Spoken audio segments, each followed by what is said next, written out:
In this video, I'm going to show you how you can find a bunch of free streaming data and how you can find different AI model and then connect them together and build something incredible out of them. Okay, let's get into it. I'm going to create main.py and requirement.text. I'm going to add OpenAI Whisper. You also need to install ffmpeg.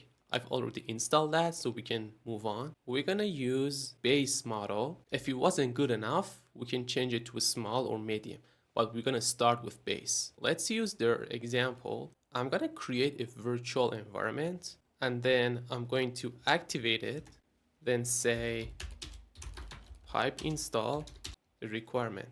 Let's see if I can run this code. So it's downloading the base model. I choose base English model.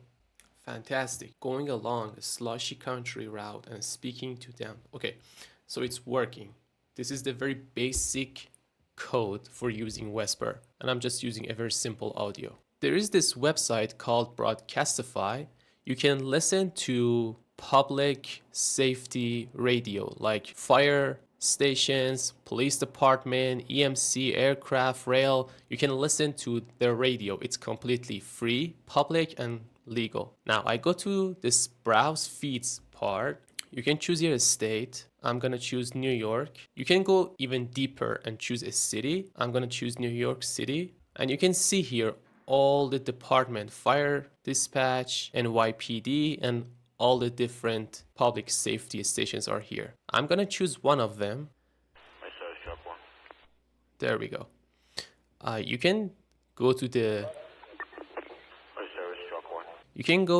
inspect elements of this page. There's an audio tag and you can just copy the source. The first problem, the first challenge we need to solve is we have a radio station that streams the data. I'm gonna call it raw data. We should split this data into a smaller chunk and then we fit it to the Whisper, just like we did here. But because I'm not using microservices, database, things like that, I'm just gonna use folder structure for this. So I'm gonna create a directory. I'm gonna listen to that radio streaming data. I'm gonna break it down to small chunks and save them in this directory. Then at some point, I'm gonna read from that directory and give it to Whisper, and then I'm gonna save the result of that into a new directory, and let's call it describe text.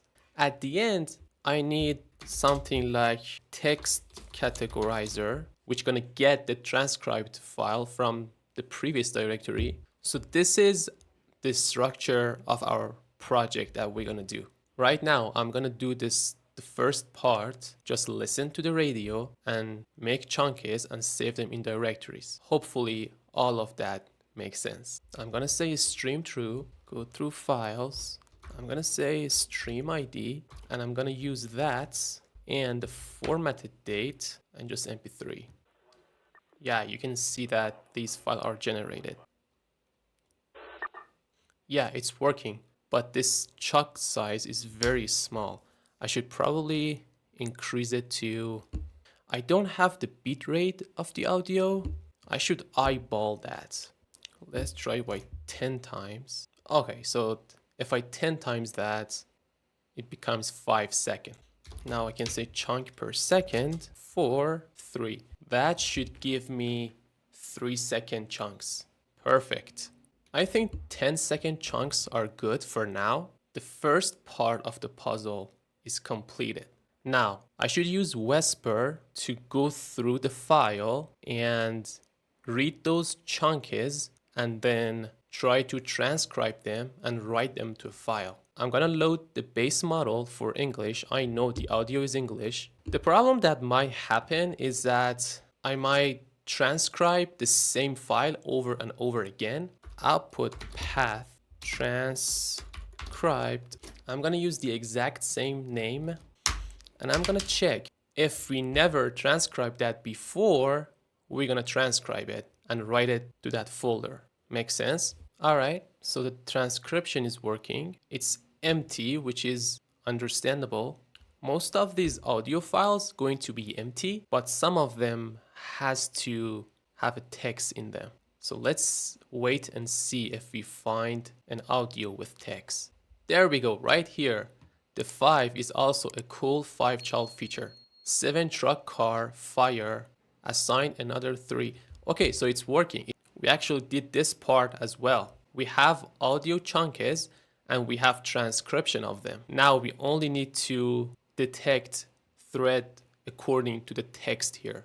One more thing that we should do before going any further, if you look here, it's very messy. Like there's so much audio file and so many transcription that we do not need. So we should clean up these 2 folders automatically. One easy way for doing that, I can change the logic here. If the file already exists, I'm going to remove the audio file. We don't need it anymore. We already transcribed it. And for deleting the transcription, I'm gonna check if we ran this thread detection on it. Then we're gonna delete.